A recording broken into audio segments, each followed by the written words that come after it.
আসসালামু আলাইকুম everyone, welcome back to my channel. আজকে আমি আপনাদের সাথে অসম্ভব মজাদার এবং ভিন্ন ধরনের একটা চিকেন ফ্রাই রেসিপি শেয়ার করব।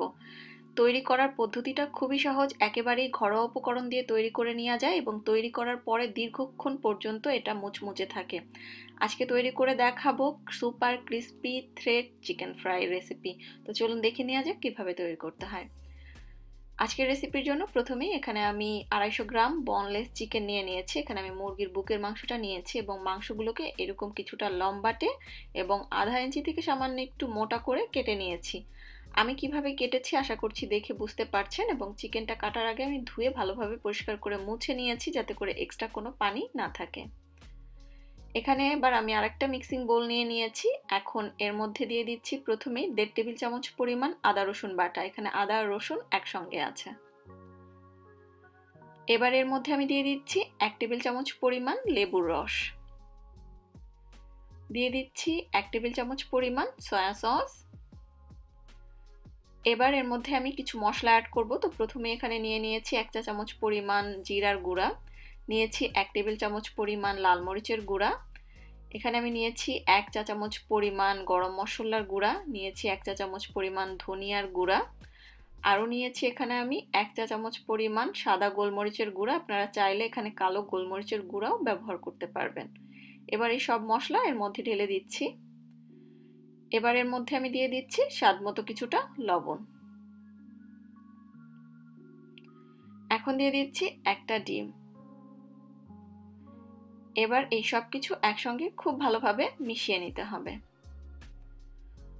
ডিম আর মশলা খুব ভালোভাবে মিশিয়ে নেওয়ার পরে আমরা প্রথমেই যে চিকেন টুকরো করে কেটে রেখেছিলাম সেই চিকেন টুকরোগুলো মশলার মধ্যে দিয়ে দিচ্ছি। এবার মশলার সাথে খুব ভালোভাবে চিকেনের টুকরোগুলো মিশিয়ে নিতে হবে। চিকেনের টুকরোগুলো মশলার সঙ্গে মিশিয়ে নেওয়ার পরে আমি আধা ঘন্টার জন্য ম্যারিনেট করে রাখবো। তবে আপনাদের হাতে যদি একেবারেই সময় না থাকে সেক্ষেত্রে ম্যারিনেট না করেও আপনারা তৈরি করতে পারবেন, তবে ম্যারিনেট করে নিলে বেশি ভালো হয়, চিকেনের মধ্যে মশলাটা বেশ ভালোভাবে ঢুকতে পারে। তো এবার আমি একটা প্লাস্টিক র্যাপার দিয়ে র্যাপ করে নিচ্ছি এবং এটাকে আধা ঘন্টার জন্য একটা সাইডে ম্যারিনেট হতে রেখে দিচ্ছি।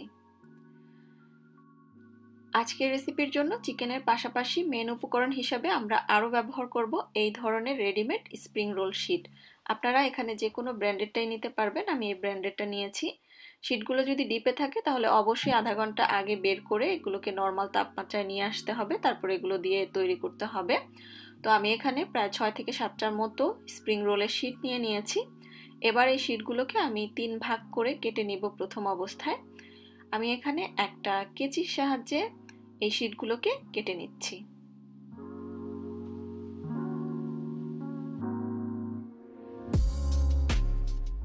আর এরই মাঝে শিটগুলো 3 টুকরো করে কেটে নেওয়া হয়ে গিয়েছে।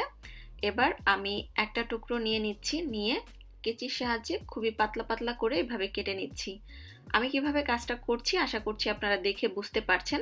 চেষ্টা করবেন যতটুকু সম্ভব এইরকম একটু চিকন চিকন পাতলা করে কেটে নেওয়ার জন্য, এতে করে থ্রেডগুলো পাতলা হয় এবং দেখতেও সুন্দর হয় এই চিকেন ফ্রাইটা। কেটে নেওয়ার পরে হাতের সাহায্যে একটু কচলে নিলে খুব সহজেই খুলে আসে থ্রেডগুলো। তো আমি এভাবেই পুরোটা করে নিয়েছি। আর যদি কোনো কারণে মনে হয় যে পুরো থ্রেডগুলো খুলছে না, সেক্ষেত্রে হাতের মধ্যে নিয়ে এভাবে একটু ঘুরিয়ে নিতে পারেন, তাহলে খুব সহজে খুলে আসবে। এটা একটার সঙ্গে একদমই লেগে যাবে না, তো ভয়ের কিছুই নেই। এবার এর মধ্যে আমি দিয়ে দিচ্ছি 2 টেবিল চামচ পরিমাণ কর্নফ্লাওয়ার। এই রেসিপির জন্য এই পর্যায়ে কর্নফ্লাওয়ারটাই দরকার হবে, ময়দা ব্যবহার করা যাবে না। তো আলতো হাতে আমি খুব ভালোভাবে থ্রেডগুলোর সঙ্গে কর্নফ্লাওয়ারটা মিশিয়ে নিচ্ছি। কর্নফ্লাওয়ারটা যখন পুরোপুরি থ্রেডগুলোর সাথে মিশে যাবে ওই পর্যায়ে বুঝতে হবে যে এটা একদম রেডি হয়ে গিয়েছে। আর এরই মাঝে কিন্তু আধা ঘন্টাও হয়ে গিয়েছে। আমরা যে প্রথমে চিকেন ম্যারিনেট করতে দিয়েছিলাম সেই চিকেনটাও সুন্দর মতো ম্যারিনেট হয়ে গিয়েছে। এবার প্লাস্টিক র্যাপারটা সরিয়ে নিয়ে আমি চিকেনের একটা টুকরো এখান থেকে তুলে নিচ্ছি। এবার চিকেনের এই টুকরোটা সরাসরি আমরা যে স্প্রিং রোল দিয়ে থ্রেড তৈরি করেছিলাম তার মধ্যে দিয়ে দিলাম এবং হাতের সাহায্যে এভাবে একটু হালকা চেপে চেপে রোল করে নিতে হবে। চিকেনের গায়ে যে ময়েশ্চার আছে এই ময়েশ্চার থেকেই থ্রেডগুলো চিকেনের সাথে অটোমেটিকলি লেগে যাবে এবং কর্নফ্লাওয়ার দেওয়ার কারণে এটা আঠার কাজও করবে, এটা অটোমেটিকলি লেগে থাকবে। তো এভাবেই আমি প্রত্যেকটা ভালোভাবে চেপে চেপে রোল করে নিব। তো প্রতিটা চিকেনের টুকরো আমি থ্রেডগুলো দিয়ে রোল করে নিয়েছি। এবার এই থ্রেড চিকেনগুলো আমি ভেজে নিব। চুলায় একটা হাঁড়িতে বেশ কিছুটা তেল গরম করতে দিয়েছি এবং তেলটাকে প্রথম অবস্থায় খুব ভালোভাবে গরম করে নিতে হবে এবং ভালোভাবে গরম করে নেওয়ার পরে এখানে এক এক করে চিকেনের টুকরোগুলো দিয়ে দিতে হবে। এবার চুলার আঁচটা মোটামুটি মিডিয়াম হাইতে রেখে ভেজে নিতে হবে। যখন একটা সাইড এরকম একটু শক্ত হয়ে যাবে, লালচে কালার চলে আসবে, ওই পর্যায়ে উল্টে দিতে হবে। নরম থাকা অবস্থায় উল্টাপাল্টা করা যাবে না। যখন এরকম দুটো সাইডেই কালার চলে আসবে, ওই পর্যায়ে বুঝতে হবে যে এগুলো ভাজা হয়ে গিয়েছে। অনেক বেশি লো হিটে ভাজতে যাবেন না, কারণ এখানে বনলেস চিকেন ব্যবহার করা হয়েছে, খুব দ্রুত সিদ্ধ হয়ে যায়। অতিরিক্ত সময় ধরে ভাজলে চিকেনটা ড্রাই হয়ে যাবে। তো এগুলো তুলে নেওয়ার পরে এক্সট্রা যে থ্রেডগুলো রয়ে গিয়েছে তেলের মধ্যে, প্রত্যেক ব্যাচ ভাজার আগে এগুলোকে খুব ভালোভাবে তুলে নিতে হবে, তা না হলে তেলটা আবার পুড়ে নষ্ট হয়ে যাবে। তো সবটুকু তুলে নেওয়ার পরে এরপরে এক এক করে পরবর্তী সবগুলো ব্যাচ ভেজে নিতে হবে।